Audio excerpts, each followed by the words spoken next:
Hello and welcome to the Vlogging Pod. Tonight we are joined by award-winning author Kim Sigafus. And I hope I pronounced your last name correct. Well, it was close. Okay, we'll get. Yay! Go ahead and pronounce it for me, would you please? It's Sigafus. Gafus. Okay. So the S is completely silence on that. No, no, it's Sigafus. Okay, Sigafus. Got you. All right. I'm going to make a mental note on that. Fix that here on my paper. All right. So I want to start off tonight, right, with talking about know where to hide. Because I heard when I was looking it up, I thought that the snippets in the book were based on your life. And I would really like to hear a little bit more about that. Yes, I seem to put little bits and pieces of my life Mm-hmm. into all of the writing that I do. I think in some ways it's cathartic for me too. And also, I'm hoping that by talking about what I've experienced, that hopefully I help people understand that they're not the only one going through these things, and how I dealt with it hopefully will help other people and how they dealt with things. I was bullied as a child, and so um, I was bullied by both children and teachers. Ah. And so I grew up in the 60s and 70s, were my younger years, Mm-hmm. and I was a darker skinned person than the people that were around me, and so they didn't quite know what to make of me. I don't think, and we came from a different culture, and then a lot of the people that were around us, and so I think they just didn't understand. But regardless, there was a lot of bullying and teasing and things like that going on. And so I had a tough childhood growing up. Yeah. Well, I can understand that too. I got picked on in school too. I was the youngest of three. And so I understand where you're coming from. The school bus was not a favorite place of mine. So I get that. I really do. I was a little different. I teased my hair up real high. You're my little rebellious side, Yeah. and it wasn't taken. You know what I mean? It wasn't taken the greatest in my time, and I went to school in the 80s and I graduated like in 91. If that really dates me, if anyone wants to do the math on that. So I can understand it. Adolescence is a hard time. It really is. So Yeah. I can understand that. Now, the book. Tell everyone a little bit more about the book in detail, if you wouldn't mind, please. Nowhere to Hide is it's actually it's actually a perfect title for that book. Okay. So it's the first book in the autumn, what I affectionately call the Autumn Dawn series, and her name is Autumn Dawn in the book. She is um a girl who lives on a reservation, and she goes to a reservation school in Minnesota, and she is being bullied. She's dyslexic, so Oh. she has trouble reading. She also has a speech impediment, and so she talks a little bit funny, just um, because she cannot pronounce some of her letters. And so because of that, she's picked on a lot. And though in the meantime, she is going home to parents who are newly separated, um, and just she's left to do a lot of chores. Her mother is gone. She's left to raising, her brother, and so she has a tough time at home. And mom is going through a tough time emotionally due to the separation from her husband, and so there's all kinds of stuff going on with her parents. And so she really has nowhere to go to talk to anyone or to get any help. She feels very alone. Mm. And it isn't until um, her father's aunt, who just so happens to have her apartment building being renovated, has to move in for a while, um, until the renovation is done, that she actually finds an ear, somebody who will listen to her and understand what is happening. And so that's really the turning point in her life. And Aunt Jessie, her name is, and she's a very pivotal character in the book because she also not only helps Autumn feel better about herself and look at her life as the glass being half full instead of half empty, Mm-hmm. but also is able to help her parents navigate the waters of being separated from each other and what effect that has on their children that they're not realizing. So the it's a very long journey for Autumn. She ends up running away, and her parents can't find her. She's gone for a while. I mean, she does a lot of stuff to try to get away from the situation, and realizes eventually, as Jesse points out, you can't run away from your problems. They're portable and they follow you everywhere. So Right. she has to eventually turn around and stand up for herself. And she's being bullied mainly by Sydney, who is a girl at school who has kind of a posse of girls with her. And so she learns, she has to learn how to stand up for herself and to believe in herself and to respect herself. And that's really what the book is about and what this series is about. I was very pleased to see that the book is on some scholastic sites for schools. So I think that's very I'm tongue tied, sorry. It's very commendable. There you go. There's the right word. It's very commendable. And I was happy to see that such a book is on the shelves for such young adults to be able to read. Yeah. Yeah, I'm very happy too. I can relate to Autumn. On that first book was a lot of that stuff happened to me. I actually did run away.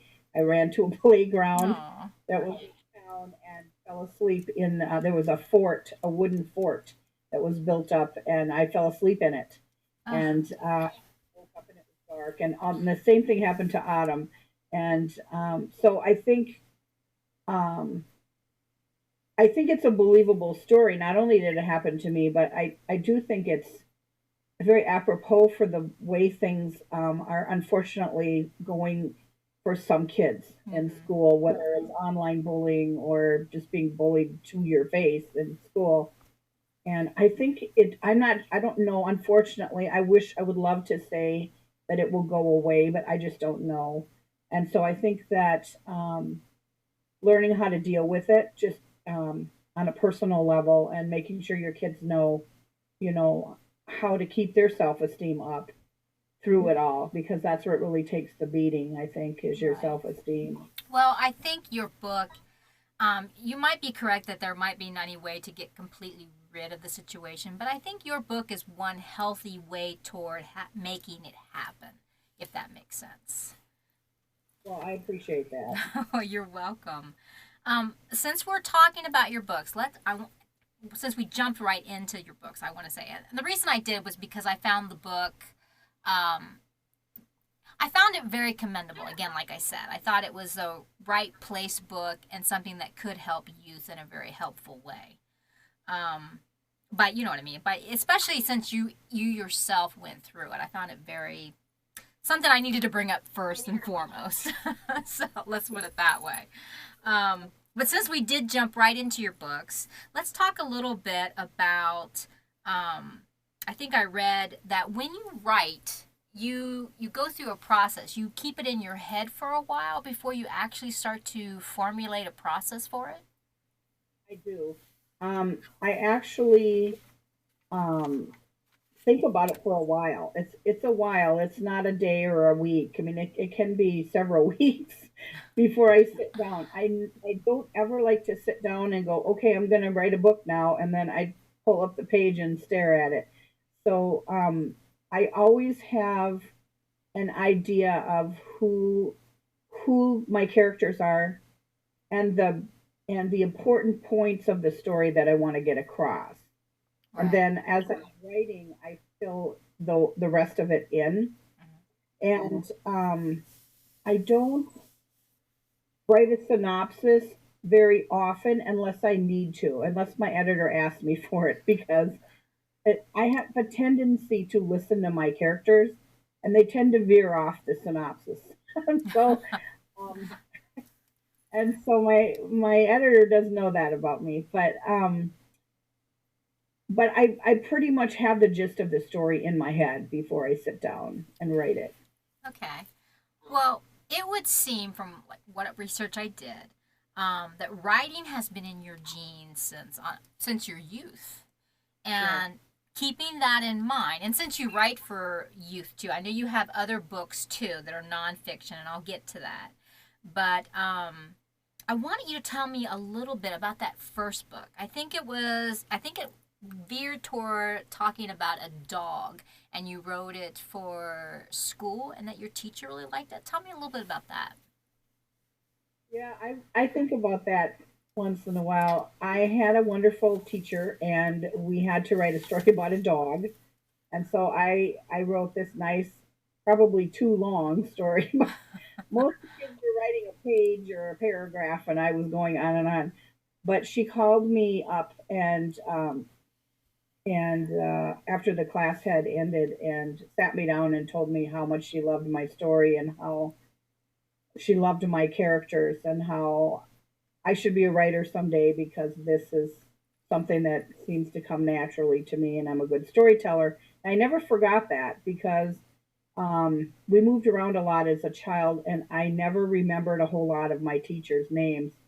But I always remembered her because, and I think it's so important for teachers to take that. It took her 5 minutes out of her day and it pretty much changed my whole life. I mean, I knew from then on that that's what I was going to do was write, and so I just needed that um, push in that direction and someone telling me that I could do it. That was really important to me. It always takes that one teacher to make such a great impact. It really does. It changes your how outlook, wouldn't you say? Yes, yes. Okay. Well, so we talked about your youth generated books. I want to take a minute and speak about native fiction. Tell us more about the genre and what you would like to see more coming out of the native fiction drama. Um, what I would like to see coming out. I really I really like books that are based in some form of reality or some reality meaning how things really are. Mm-hmm. Um, I I there's a lot of really great books out there that I've read that are they're kind of steeped in some mythology about Native Americans and they play on that. Mm-hmm. And while the story is really good, it I kind of shake my head when I'm done reading it. Um, so I like stories that really talk about what it is, the tough road that it is to be Native, as well as the joyful road Right. that it is. And so as I think if people pick those books up, they're going to get a better idea of the culture and why we do things that we do and why we celebrate things that we do and just about how we think about life and how we think about things. And it's not really all that different than how everyone else thinks about things, but I think Native Americans people there's a mysticism to being a Native American. People now will come up to me and be very excited if they have a little bit of Native in their background, Mm-hmm. and that's really come full circle from 60 years ago when you'd never told anyone you were Native, because you couldn't get a job or a place to live or anything else. So um, I think we're moving forward as a society in that, but I really do like the books that are, like I said, that are steeped in a lot of the history or a lot of the culture. Right. And hopefully that will continue to grow. Joe Bruchac, Tim Tingle, Louise Erdrich, all the native writers that I know, and then those are real good books for people to be reading um, about the culture and how things are. Right. Well, I can get it. I would probably be the same way. I'd be like, hey, guess what? I have a little bit of Indian in me. So I can get the excitement. And I think the thing is when this generation, we start to do a lot more of our genealogy. So when we start to dig deeper into that, my mother did that. Of course, we already knew that we were Cherokee. And of course, my mother's maiden name was Chisholm, which, the whole Chisholm of, trail and stuff like that. That's where their name came from. So I get that sense. Um, but for me, me and my sisters, we only have enough that we're like the last of the line. You know what I mean? Where it goes down that much. So I can understand the excitement when you start to go down that and you learn about your past and that you have a place, you know what I'm saying, among that. I know there are some negative as far as being Native American, but I know for myself, I wish that I would have been able to touch that bit of my life, that piece of my life of the past, a little bit more than I can. So I can understand the excitement. So you're saying basically you would like to see a more realistic view from Native Americans. Would you talk about history or just in fiction itself? You well, yeah, I mean, some history, but in reality, I don't think people understand. For example, a good example is I don't think people really understand what it's like to live on the reservation. Mm-hmm. I think they're, the some people will ask me if people are all laying in the street, destitute and drugged out and drunk and and it's obviously they've never been to a reservation. And are there people like that? Well, sure there are, but there's people like that everywhere, so it's not just a Right. reservation. Right. But yeah, but I think just how are we doing now, and what are we doing now, and what contributions are we making to society now? I probably will not live long enough for this society to actually stop introducing people as a culture instead of saying, the first Native American woman to run this or the first African American man to do this.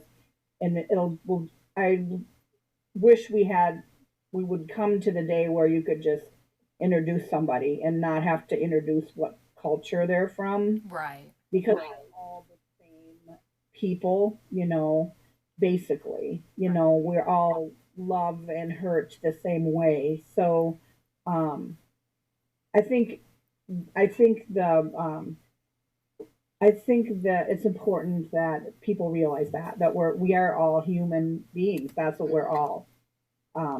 We're all here going through the same stuff. Regardless what culture it is, how we deal with it is what's different. I think Right. from one. Okay. So yeah, Well, since we're talking about Native fiction, let's take a minute and talk about Native elders. I believe this is your nonfiction book. yep, that's one of the nonfiction books. Yep. I wrote Native Elders and Native Writers. Native Elders was a really fun book to write. It was a really tough book to get going.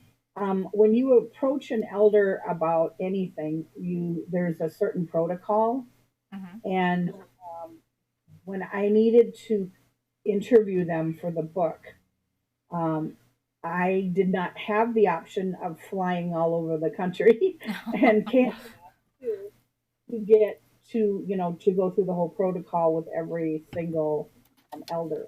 So excuse me. So usually you approach an elder with tobacco. And that's just one of the ways that you ask permission to speak to them about their life. And so Getting going took me a little bit of time, but I loved writing the book. There are elders in both the U.S. and Canada that are featured in that book. Percy Henry is in that book. He is a Canadian. He lives at the top of Canada, which is pretty far away from where I live.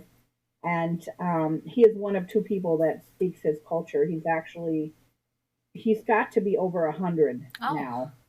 He won't tell me how old he is. He's got to be over 100. And he his story is very interesting, and they're all very, very interesting stories about how they grew up and how they perceive the world and what their, what their advice is, and that sort of thing. And so it was very interesting to do interviews. And actually, he doesn't speak much English, so I had to go through an interpreter when I talked to him. that's interesting. We've only I stopped the timer because I didn't want it to beep out you. So I'm typically out of time, but I do have a couple more questions. So if you don't mind, would you mind if I go ahead with a few more questions? Okay. Okay. So tell me what the phrase accomplish something means to you. You know, I don't mean to laugh, but my husband is a substitute teacher, Uh huh. and he writes on the board every day, accomplish something. Um, accomplish something. To me, that means um, do something positive every day for yourself or for somebody else. Um, it means, for me personally, it means um, to either I can try to get something done that's going to move myself along to a better place.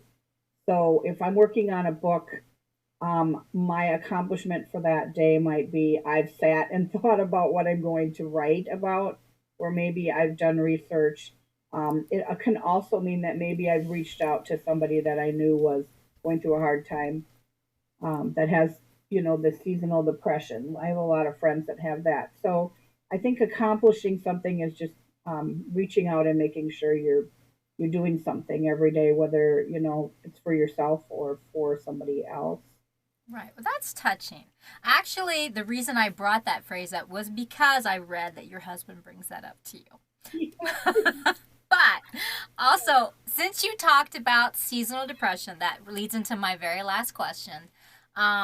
As we're going into the whole holidays for this month, and I know there's a lot of holidays even outside of the months, and we don't have to just talk about Christmas or Hanukkah or, whatever other things coming up for New Year's and the many more that are follow.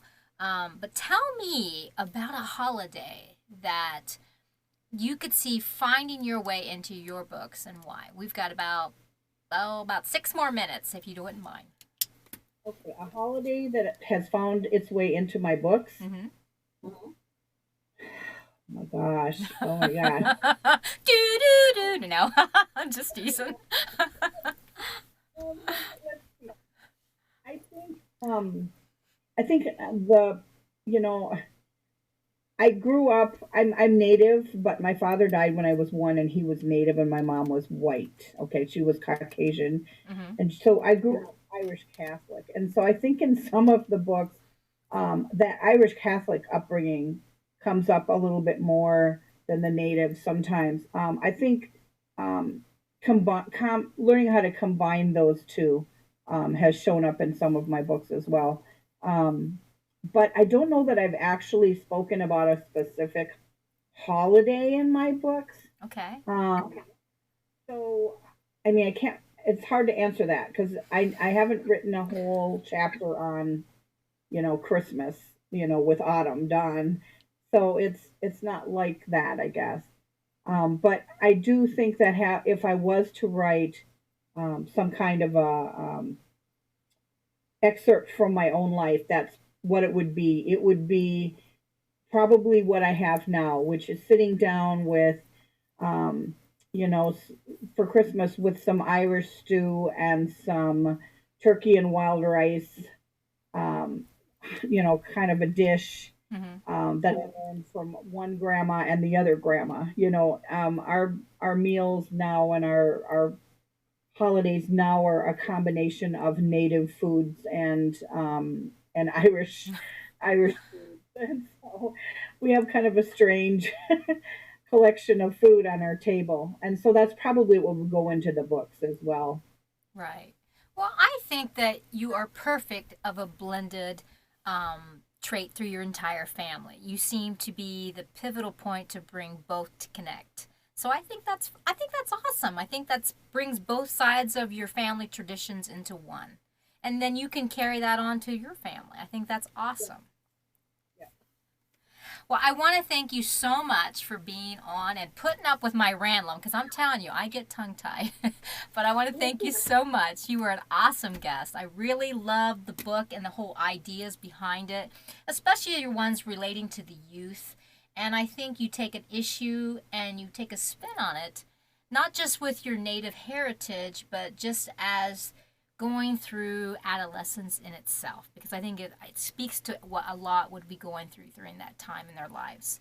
I want to thank you again for our guests for being on tonight. I know we're getting close to the holidays, and I'm trying to do the best we can to greet each day with a pleasant smile like you guys bring to me. Thanks for joining us tonight. Come back next Thursday. I think it's the 30th before New Year's, and we'll have another show. Thank you again for coming in. Have a great evening, everyone. Bye bye for now.